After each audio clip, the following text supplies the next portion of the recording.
Welcome to another edition of What Barrie's Talking About from Barrie 360. I'm Dan Blakely. On this week's program, proponents of supervised consumption sites prepare for another go at the government. An American shares his experience as he and his wife stop in Barrie during their boating loop around the U.S. and Canada. The CNE is back. We get a preview. A local woman has created a coloring book for adults and children to help raise funds for Rotary International.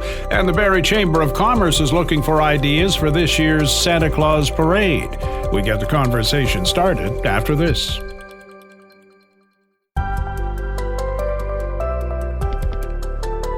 Frustration running high as health groups and advocates continue to get brushback from governments in their attempts to get approvals for supervised consumption sites. They say they would help and are greatly maligned. Christine Nayler, co-founder and director of Ryan's Hope, is an advocate. She's with Barrie 360's Ian MacLennan.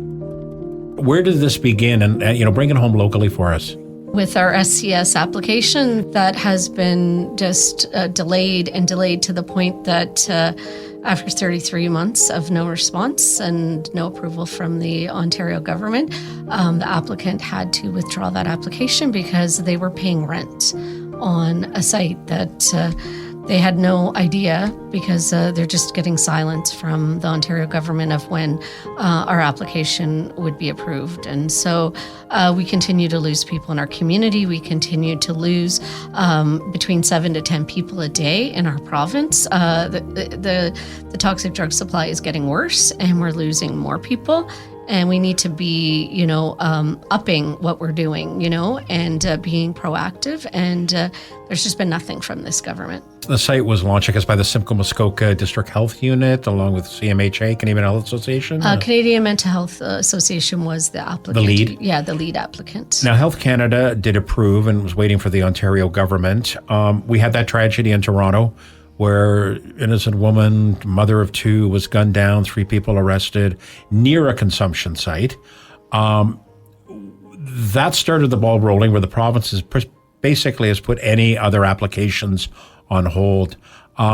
Acknowledging the tragedy that it was, do you believe, though, that the province is using that tragedy to withhold any further sites to open? Absolutely. I think it was an excuse. It was a tragedy that happened, but it was one death. And it was not connected to the SCS. It was something that happened outside of the SCS. And using one tragic incident as a reason to delay those applications was unjustified. And I think it was just an excuse. They were looking for an excuse.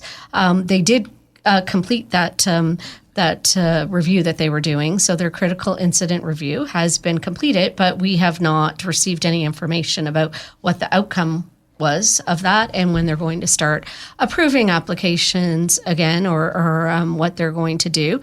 Since the current government has been elected, there's only been one SCS open in Ontario, and that one was already in the process of opening before this government took power. That I feel like it was just an excuse for them as to what they're very singular focused on treatment. So they think that is the answer to the drug crisis is to force everyone into treatment. Some sites did close too in Sudbury and Timmins. This is not just a Barrie problem. So very quickly, what happened up north there that resulted in the closure of those facilities? It's lack of funding. So while they were waiting for their approvals for the SCS to be approved, they received interim funding from other sources, but that funding could not continue. And so when they did not receive additional funding, they had no choice but to close those sites. As well, we were not the only community that had to withdraw the application. Hamilton had to withdraw their application as well because of lack of approval and just even communication from the government of where do we stand in this application process? Is it going to be 2 months? Is it going to be another 2 years? Now, certain levels of government have said, we don't need these sites. What we need is rehabilitation. We need treatment facilities. Let's just put them in a site or in a treatment facility and we're good to go. Bring them home and they'll be okay. How do you respond to that? That's a very uneducated response. So it proves that people that are saying that they don't really understand the complexity of the crisis that we're dealing with. So we're not dealing with an addiction crisis, which is what those people that are saying let's bring them home is acting like everybody that uses drugs has a substance use disorder. And that's not the case. Some people use drugs recreationally. Some people use drugs to cope with a current life crisis that they're going through. Children, like teenagers, they experiment with drugs, right? The problem is we're dealing with a toxic drug crisis where the whole supply is poisoned and people are dying from the toxicity of the drugs. We can't force everyone into treatment. We know that treatment only works if it's voluntary. If people want to go to treatment, if they're ready to go to treatment, then for some people that are struggling with a substance use disorder, it can be successful. But we also know that relapse is a part of recovery and that it takes an average of 3 to 7 times before someone, is successful in maintaining their, sobriety or whatever it is that they're, looking for from their treatment program. So that's just a very simplistic answer to, how we're going to address this crisis. It's one part of the puzzle, definitely treatment. We do need treatment. We need more treatment beds for the people that are ready and that want treatment. The wait list for people for treatment is too long. We need to have treatment on demand. So when someone is ready to go to treatment, then there needs to be a treatment bed available for them at that time. We can't put them on a wait list that takes them 6 months to a year because they're going to be in a different mindset if they're even still alive in that time. You said harm reduction is healthcare. What do you mean by that? Harm reduction is healthcare. It's a huge part of the puzzle. So we have to keep people alive until they're ready for treatment. If treatment is what they need through harm reduction services, which includes like supervised consumption sites. It also includes naloxone. It includes giving people like clean supplies, clean needles, and stuff like that. So it's reducing diseases, which is a big thing. It's getting people connected to other supports. Housing is a part of this whole puzzle too, because if people are not housed and stuff like that, a lot of people are using drugs as a way to cope with life on the streets and the insecurity of not knowing where you're going to sleep, and some people take drugs to stay awake, because it's not safe to fall asleep when you're living outside, right? So that's all part of the puzzle. Is like harm reduction is not just giving people free drugs. It's keeping people alive. It's keeping them safe. It's reducing the harms for using substances. Harm reduction, like seatbelts. That's harm reduction. If someone's going to skydive, they're going to skydive. You give them a parachute, right? Like safe sex. We give people things so that to reduce sexually transmitted diseases. So that's all. There's all different types of harm reduction, but we just look at it when it comes to drugs, and there's this stigma attached to it. And there is I think there is a legitimate. Maybe it's fear factor or concern or a lack of understanding, maybe what the safe consumption site is about. I live in Barrie, and let's say, example, there's one going up in a neighborhood or where they had 8 Innisfil Street. There are houses there. Why shouldn't those people be concerned? Describe the process so as a neighborhood, people do feel safe. So it actually has been proven in the communities where they have supervised consumption site that it actually makes a community safer. We do have consumption sites all over Barrie, but they're not supervised consumption sites. People are using drugs. They're using drugs in doorways of, businesses downtown and in alleys and in parks and stuff like that. They're using out in the open in public spaces because they don't have anywhere that they are able to go that's a safe and private and place to give them a little bit of dignity to be able to use, and in a situation where people understand them and people are going to be trained to be able to respond. We haven't had any overdose deaths in a supervised consumption site across the world. So they do work. They keep communities safer. They reduce burden on healthcare. So there's less emergency visits. There's less ambulance calls. There's less police responding to overdoses. So it's actually beneficial. Wouldn't it be nice if could bandy together? I mean, yes, what certain politicians are advocating for, treatment only, rehab, and those that are advocating for consumption sites, all obviously wishing for treatment. It just seems like, why can't people just band together, work through the differences? Because at the end of the day, you both apparently want to save lives. I don't get why there isn't that cohesiveness. I'm not just saying whether you're organized, we all want to do something here, but you can't seem to agree broadly on how to go about it. Because it's politics. It's a political issue. They're playing politics with people's lives, and they don't want to make compromises. They want to be like using this as a major political issue to win votes and to further stigmatize people. Are you saying it's a wedge issue then? Yeah. And people are trying to stay alive, and they're using those people that are living in survival mode as a political issue. They're like demonizing them. It's just disgusting what I'm seeing, portrayed of people and the stigmatization of them in the media recently. And briefly, you don't just talk the talk, you've walked the walk with your son.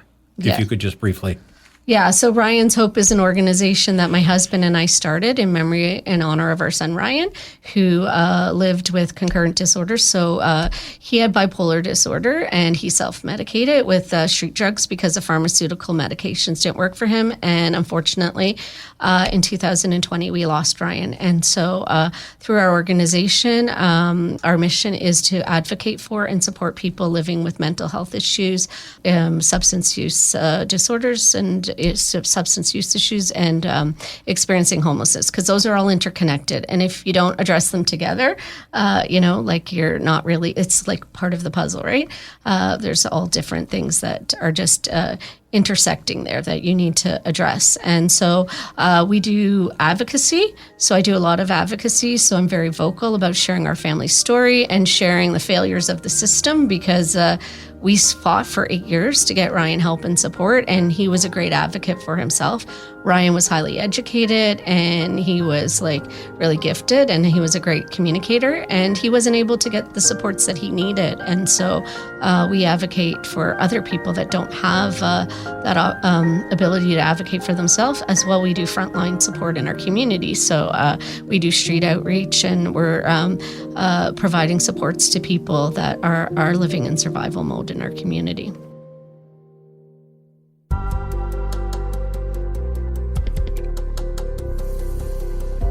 This is what Barrie's talking about from Barrie 360. I'm Dan Blakely. She is a mom, a Barrie Rotarian, an ultimate fitness competitor, works with troubled youth, a photographer, and now an author. Did I miss anything?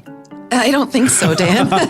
Louise Jones joins us, and you have just put together a book. It's a coloring book, and it's Design Your Own World, a coloring adventure, but it's not just for kids, it's for adults too. So yes. Let's talk about the inspiration for this. What brought this on? My son Hunter, who's 19 now, he always talked about things in the world when he was growing up. Mom, wouldn't it be cool if there was a roller coaster where we could get to places all over the world? Or wouldn't it be cool if we pressed this hazard button on your truck and we could portal to anywhere in the world? And my daughter always talked about, wouldn't it be great if there was no conflict in the world or no famine in the world? And I think too, since COVID, a lot has changed in the world, and I've always been a creative person. I have a passion for giving back. And I've always wanted to write a book about adoption, actually, but I thought, you know what, I'm going to start something where I can help give back to Rotary, design your own world. It just made sense because Rotary International is an organization that helps communities around the world, and I've been involved with Rotary for over 10 years. And I thought, start off small, create a coloring book, but not just a coloring book for kids, a coloring book for adults as well, for parents to do this with their children. It's not only like a coloring book, but you can design your own world, create a world of your choice. So you're using your imagination. Parents are seeing what their kids are imagining and at the same time, giving back to Rotary International. There are lines in there that you can color in between, different images and things, but also some pages where you can do your own thing, like the roller coaster to anywhere in the world. Yes. So at the beginning, I've talked about Abby's world and Hunter's world. And Hunter's world is Fishtown. Hunter's been an avid fisherman since he was 3 years old. So his world consists of seashells and sharks and dolphins, and transportation is whales and dolphins. So he's created a world where everything is all about fish. So he called it Fishtown. So you can create, at the beginning of the book, you draw yourself, or there's options to color yourself as a brave adventurer. And if you choose to draw yourself, you can create whatever you'd like. And then there's what would you like to call your world? So Hunter's case, Fishtown. Abby's case, she loves books, Bookville. But you can Sparkleville, Whisperwood, anything you'd like. So there's a chance there's an opportunity to create a name for your world. And then it goes into things like creating homes for your world, creating a flag for your world, creating creatures in your world. It's anything you can think of that you would like to see in your world. There are some designs that are in the book already that you can, if you decide to color those. There are some bonus pages in the back, coloring pages. There's also a page near the back that asks what your language is for your world, what your favorite food is for your world. There's a lot there, and you can use your imagination, or you can color, but it's interactive, and you can do it with my daughter Abby, who's 21, has had a lot of fun creating her own world. It sounds like it could be a neat distraction for parents, for adults who want to get away from the everyday rush of the world. But you also mentioned the collaboration between you and your kids, and how you're hoping parents will latch onto this and get involved with their kids as well. Yes. So, I didn't want it to just be for kids. I wanted parents to be involved, because not only you're spending time with your children, but you're also seeing what their perspective is of their world. So parents are learning as well. And I just thought that seeing what your children's perspectives are and how they see the world and how they'd like to see the world. Parents being so busy these days, it's an opportunity to connect and relax and just spend time together. Yeah, just let your imagination run wild. Yes. And we don't do enough of that anymore, do we? Because we don't. We've got so much on our plate these days, adults and kids. We don't take that time to just go, and even just scribble. Yes. Yeah. Right? Yeah. Just even coloring is just so relaxing, and we don't sit down and make time for ourselves. You mentioned that some of the proceeds are going to Rotary International. Let's talk about some of the things that Rotary is involved in, where this money is going to, so people have an idea. Some of Rotary International's projects are, for instance, the last number of years, eradicating polio. I know within our club, we support international projects such as relief in Haiti. We support projects, any catastrophes around the world. We support Shelterbox Canada and education, building schools. To find out more about Rotary, our local Rotary club is barrierotary.com. All right, so where can people get their hands on this coloring book, number one, for themselves, and number two, to help out with Rotary International? My book can be purchased on Amazon. If you search Design Your Own World, you'll find it. Louise, thanks so much for this. Thanks for coming in and sharing it with us. Great. Thanks so much, Dan.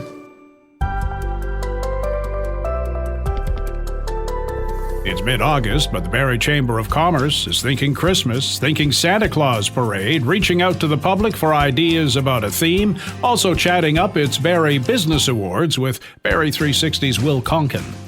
Why does the Chamber do these awards? Why are they important? The Business Awards are, just a way of celebrating, the amazing entrepreneurs, just the business community in general. And, the Business Awards that we hold every year just give us an opportunity to highlight the great things that happen in this region, in this city.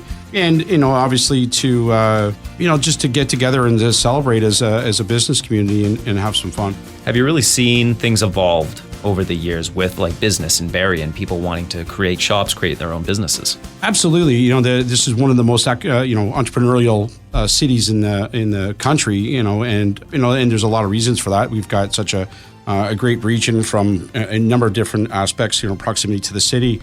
And we've always had really, really great entrepreneurs. Some of the larger businesses that have started here, when you think about Bush Systems and Blue Boxes, they originated in the city. So, it's evolved in that it's taking businesses that are startups, and then you're seeing those businesses grow into these massive companies.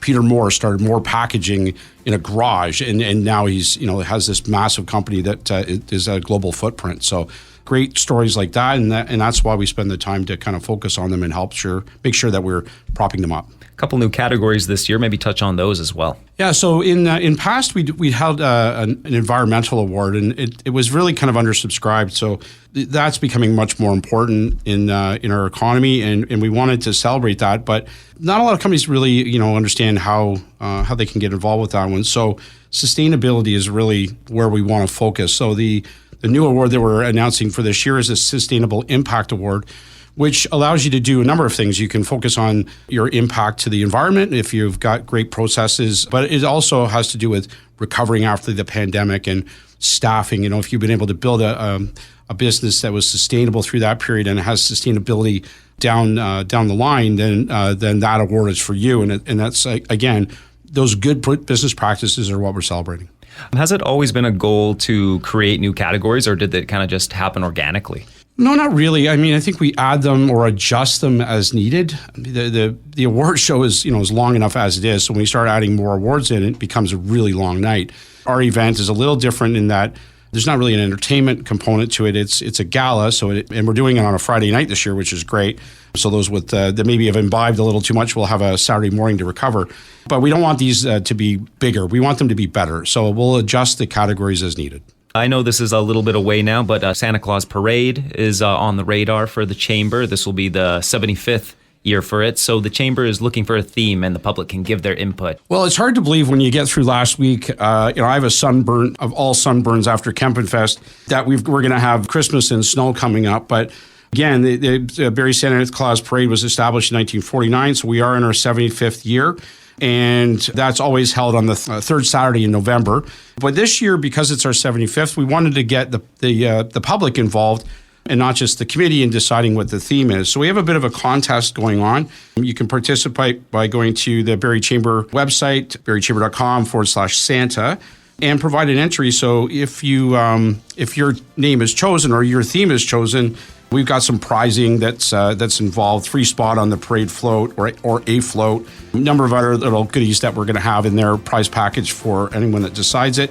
And again, you get bragging rights, and I think that's the most important thing. I named the parade this year. You were mentioning as well, you're trying to look to get 75 floats. Is that correct? That's right. So November 16th is the date. We want to see 75 floats clogging up the downtown core. The parade route may change. We're still in the planning stages, and that really is a determination between our committee and the city, but likely will be fairly similar route, maybe a bit better clearly marked this year. But yeah, we want to see that entire parade route just clogged with fantastic floats.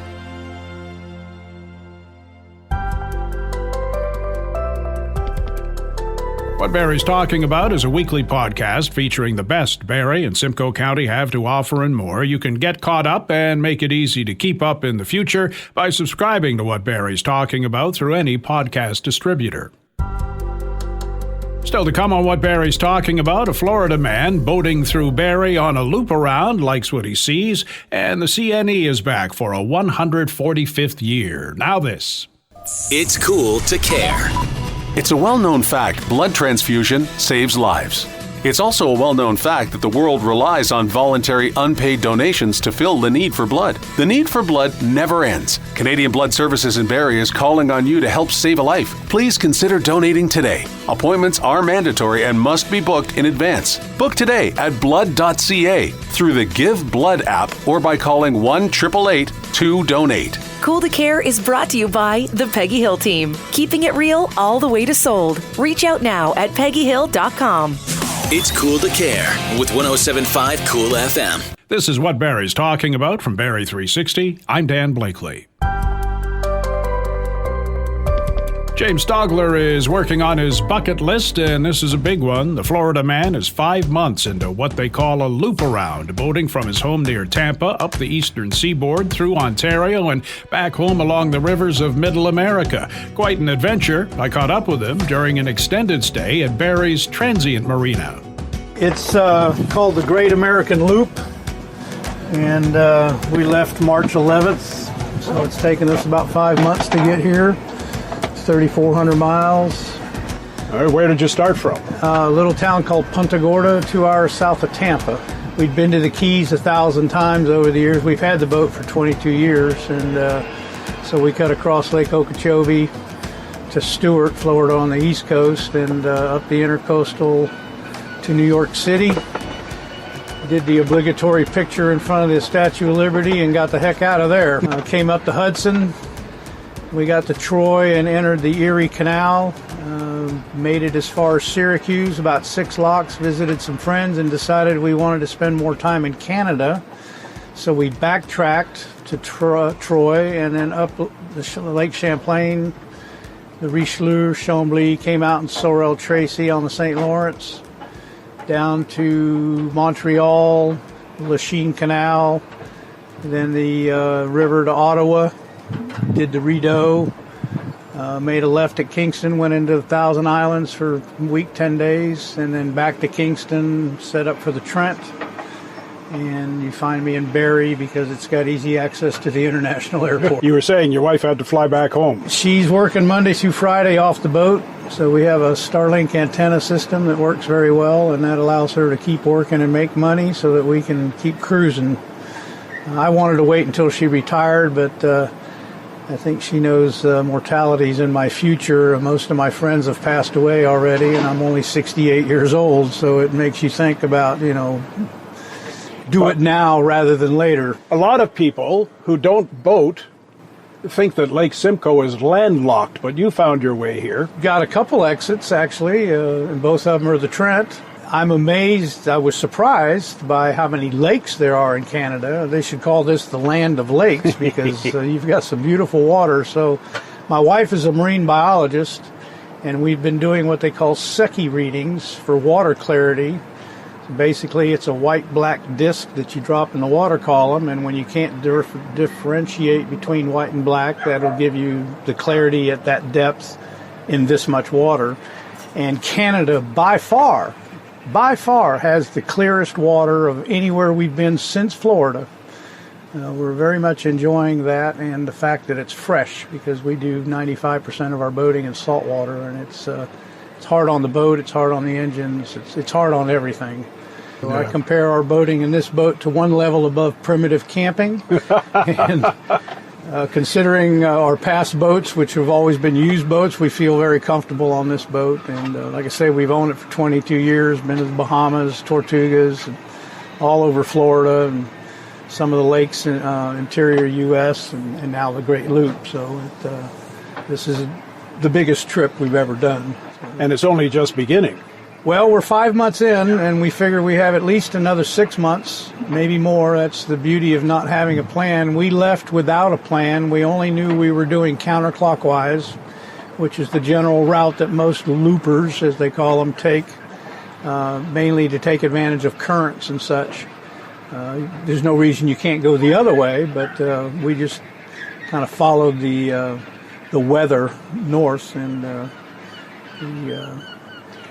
so where I live, we have a lot of Canadians, and we call them snowbirds. My wife and I are seriously considering becoming summer birds and coming back to Canada every year. I mean, this weather you have is just, for the summer, it's awesome.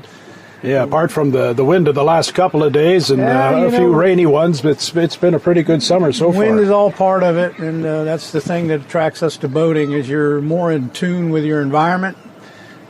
We've had some severe weather, and we just hole up in port or a nice little anchorage and wait it out, and you pick your days. So That's why we ended up here Friday instead of Sunday, because of those winds that came. Lake Simcoe is renowned. It's even on the chart, avoid Lake Simcoe if the weather's poor. But we've been in a lot of open water bodies, and we know perfectly well what happens, and we try to avoid that when we can. If we can't, we just get through it as quickly as we can and find safe harbor. Still, with the precautions you take and the advance notice you can get, I'm sure there have been some, I guess, close calls for you over the years? Well, there has on this trip. The absolute worst, and probably the worst water I've ever been in, was coming out of the James River in Norfolk, Virginia. You have the river. The wind was going against the outgoing tide, so it creates what we call pyramid waves. They're very steep and very close together. And then you have the bottom of the Chesapeake and the ocean inlet there all converging in that one spot. And I was ready to put on a life preserver, and I had my Mayday rehearsed. It wasn't unsafe, but if anything should have happened, we'd have been in serious trouble very quick. The boat can handle it. It's the crew that you have to take into consideration. You need a well-seasoned crew. Well, you just watch your animals. You know when things are getting bad, when they start getting nervous, and they have their hunker down spots. And when they start going there, you know you're reaching the limit of what you want to do. So you're in Barrie for a few days yet. Where are you heading after that? Well, after this, we finish the Trent into Georgian Bay. We do the North Channel, and then we'll slide over to Michigan. We'll do Lake Michigan down to Chicago, and then we go into the Illinois River, the Ohio River, the Tennessee River, and rather than do the Mississippi to New Orleans, we're going to slide into the Tom Bigby Waterway that goes through Alabama. We come out in Mobile on the Gulf of Mexico, and then we follow the coast. Fascinating to think that you can make that kind of a round trip on waterways through North America. Well, I'll tell you, for us personally, Parks Canada is the best. They are awesome. And what impressed me most is that the country, the provinces, whatever, they keep these waterways open and working. There's a lot of history there, and that's the thing that attracts us to boating, is the fact that anywhere you go on the water, there's history connected there, because that's how these countries were built, was by water.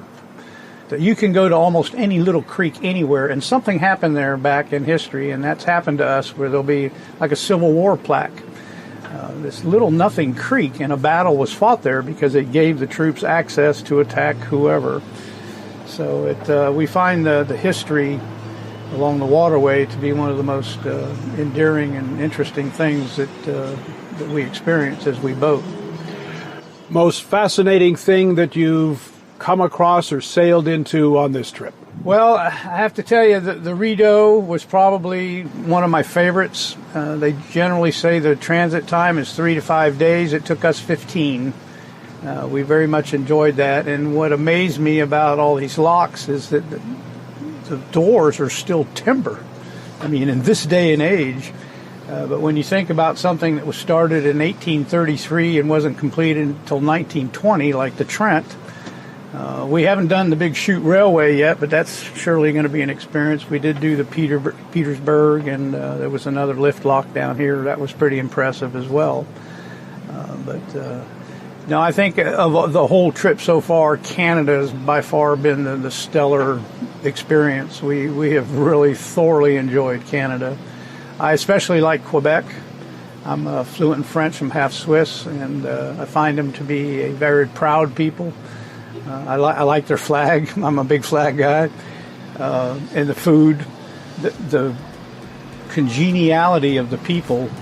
For example, we met a couple, I think, in Chambly. Just by hazard, we went out for ice cream. They were by the boat when we came back, and we talked for about an hour. And they didn't live in Chambly. They were there visiting for the day. They actually drove back the next morning, 45 minutes one way, to bring us a can of Quebec maple syrup. Nice. And the mason jar to put it in once we open the can. I mean, who does that? Only a Canadian. Find Canadians to be very friendly, and it's been a pleasure.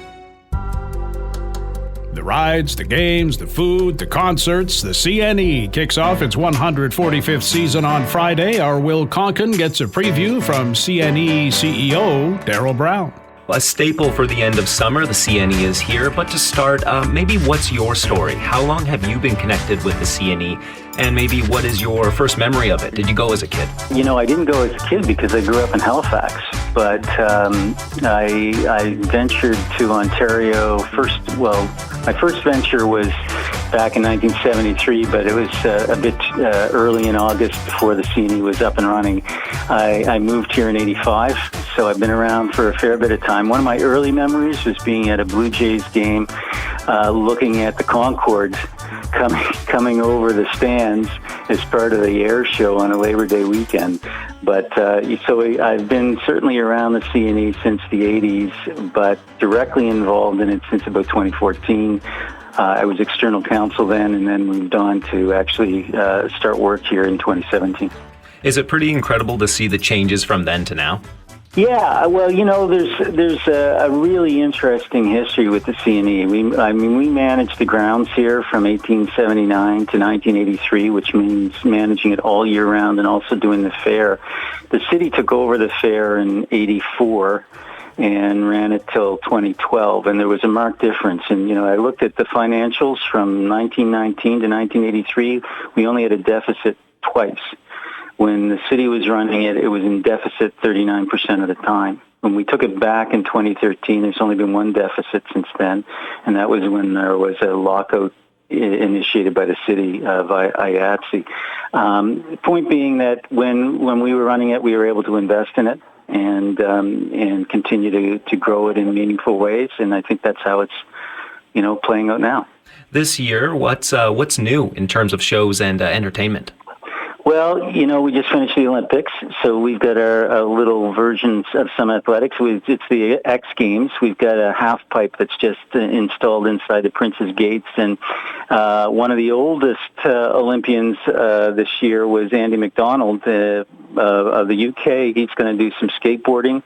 We've got others that are quite recognizable in the pro circuit for BMX and inline skating. So that's one of the things that's happening. And then we've got classic championship wrestling happening every day. And there's going to be lots of opportunity to get autographs from some of the old legends like Jimmy the Moth of the South Heart and Tito Santana and Jerry the King Lawler and the Mountie Jacques Rougeau. So you know, it'll be lots of fun on that side.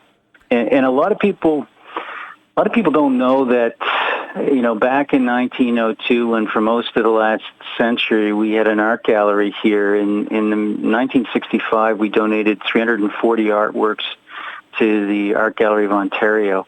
And we're doing a retrospective at our gallery on site, and that'll be open for the full duration of the CNE, looking at some of the artworks that now reside at the AGO but really came from the CNE.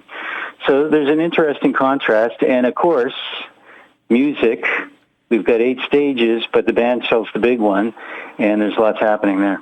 Lots of people gear up for the wild food, right? So last year I did give the cheeseburger ice cream a try, and it wasn't. Yeah, I did. I gave it a go, and wasn't too bad. I think I was half and half. I liked it maybe on a couple of the tries, and then a couple of the tries maybe not so much. But what's new for food this year? One of them is wasabi ice cream this year. Which is I didn't taste it until today, but, you know, if you like hot, if you like horseradish, and you like cold ice cream, it's a really interesting blend. And I kind of rank it above the mustard ice cream, the ketchup ice cream, the cheeseburger ice cream. I think this one gets top prize on the ice cream circuit. And I don't know if you know mochi, the Japanese desserts, but we've got a creation that's along the mochi lines, but as a donut. And so there's some really interesting flavors and designs that are mochi in nature, but they have a hole in them. So they're now donuts. There is a new cheesecake that is topped with tzatziki. I'm not sure whether you should have souvlaki with that or not, but those are 3 of them that they've been making the circuit today. Probably one of the best things about the X, I'd say, is there's something for everyone, right? Yeah. Yeah, I mean, when, our internal guide is over 300 pages of events and activities, if you can imagine. I don't know what event in this province you could find to pay $25 to come in. You can take your own food in if you want, if you don't want to spend money on site on food. And you've got 12 different bars, 8 different stages, and then on top of that, a number of shows, like we've got the figure skating show again with Elvis Stoico, along with acrobatics at the Coliseum, the Super Dog show. We've got something called Binagami exhibition, which is augmented reality. Binagami is an Anishinaabe word meaning pure, clean water. And, if you go through that exhibition and have your phone, you can see all kinds of interesting things about the Great Lakes. So there's just a variety of activities depending on what's your fancy. Do you have any tips or tricks for first-time goers? Well, I think the best way to enjoy the day is go on the website. There's actually a scheduler there and plan it out, because we have set times and we stagger them so you can make different shows and be able to take in as much as possible. So if you want to see the skating show and the Super Dogs show, and you want to see, we've got a great tribute stage at Midway just outside the Enercare Center, where you can hear all kinds of wonderful tribute bands, and we've got a fantastic lineup on a country stage as well. So I think the best thing is to kind of map it out and look at where everything is, and then try and hit those targets at the right time. By the way, we also have Aquarama this year on the water, so there's going to be water skiing and acrobatics there as well. My head is spinning with how many things there, and they're hard to do for sure. And then you said it, kind of already mentioned it, but where can people find more information about it all? So they should go to thex.com. If you've got kids up to 13, you can download free passes, but not once the X starts. So got to do it before Friday. And then you get a discounted price of $25 if you're entering. You also get a discounted ride all day pass that includes admission and then use unlimited of the rides. So it's better to do it early. Log on and get your tickets now.